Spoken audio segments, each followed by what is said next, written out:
მოგესალმებით მეგობრებო, დღეს გრძელდება კლასტერ ბრეიკი და ვისაუბრებთ როგორც წინაზე შეგვირდით, იმაზე თუ რა შედეგები შეიძლება მოყვეს მშობლის როლის ჩანაცვლებას ადამიანის ცხოვრებაში და როგორ შეიძლება გამოიხატოს ეს მის უკვე ზრდასრულ ცხოვრებაში და მის წყვილში ურთიერთობაში, ან ნებისმიერი ტიპის პარტნიორულ ან პარიტეტულ ურთიერთობაში. პირველ რიგში უნდა ვთქვა, რომ პარტნიორული ურთიერთობა ეს არ არის მხოლოდ ქალის და მამაკაცის ურთიერთობა, ეს არ არის მხოლოდ სასიყვარულო ურთიერთობა, რა თქმა უნდა, ეს არის ნებისმიერი ტიპის ურთიერთობა, სადაც რომელიღაცა მხარე არ ითრგუნება, არ მიდის სუბორდინაციაში და მას შეუძლია თანასწორი იყოს თავისი პარტნიორის.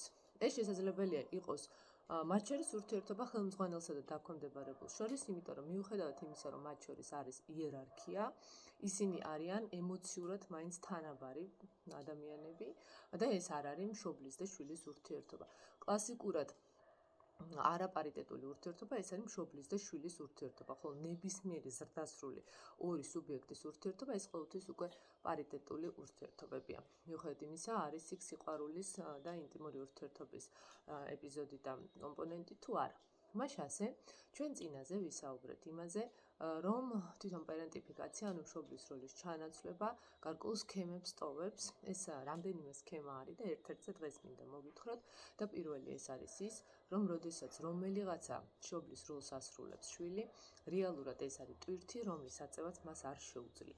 არ შეუძლია ასაკობრივად, ის არ არის ამისთვის განვითარებული, მას არ აქვს შესაბამისი უნარები ამისათვის, მაგრამ თუ ეს რაღაცნაირად, ან ვერბალურად, ან არავერბალურად დაეკისრა ბავშვს, ან რატომღაც ბავშვმა თავად გადაწყვიტა, რომ მან უნდა აიღოს ეს ვალდებულება, ძალიან ხშირად ხდება ხოლმე, რომ ამას ასე არავალებენ მშობლები ბავშვებს, ხო, გასაგებია, მაგრამ ხედავს რა ბავშვი მშობლის სასოწარკვეთილებას, ის ძალიან დაუცველად გრძნობს თავს რეალურად, იმიტომ რომ მისთვის სასოწარკვეთილებაში მყოფი მშობელი უფრო მეტი პრობლემა არის, ვიდრე და ესეთ რაღაცნაირ ბავშვურ მდგომარეობაში, დაუცველ მდგომარეობაში მყოფი მშობელი უფრო მეტი პრობლემა არის, ვიდრე ის რომ საკუთარ თავზე რაღაც აიღოს, ამიტომ რაღაცა ენაცვლება ხოლმე ამ დროს ამ მშობელს და ეხმარება მას.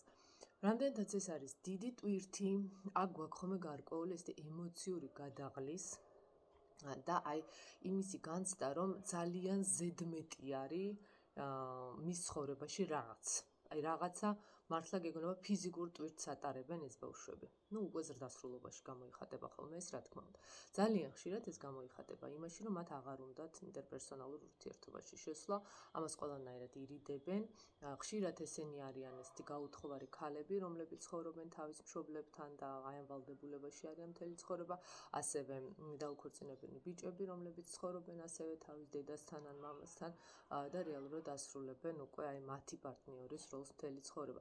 შეიძლება მათ ესე თეორიულად ძალიან უნდოდეთ საკუთარი ოჯახი და ნუ რა თქმა უნდა ძალიან ენდომებათ, ეს გასაგებია, ეს უბრალოდ რეფლექსი და ინსტინქტი არის, მაგრამ რეალურად მათ აი განცდა აქვთ იმისი, რომ ეს აღარ შეუძლიათ, რომ ამის ენერგია აღარ აქვთ, რომ რიგ შემთხვევაში არც იციან ეს როგორ უნდა გააკეთონ, იმიტომ რომ რეალურად მათი ცხოვრება ყოველთვის დაკავებული იყო პარტნიორით, ანუ ისინი რამდენიც საკუთარი თავი ახსოვთ, იმდენი მას ცხოვრებაში უკვე იყო პარტნიორი.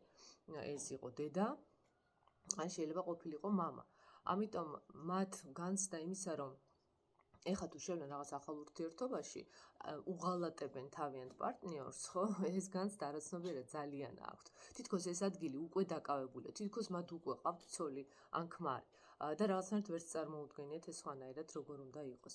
ერთი სიტყვით, ერთ-ერთი სქემა ეს არის დაუოჯახებელი ადამიანი, რომელიც მთელი ცხოვრება რჩება ხოლმე მშობლის გვერდით და რეალურად უკვე მისი მომვლელი ხდება ხოლმე. მშობლის მოვლა ჩვენი ვალდებულება, მაგრამ ეს არ არის ჩამნაცვლებელი ჩვენი პარტნიორული ურთიერთობის და ჩვენი სიყვარულის.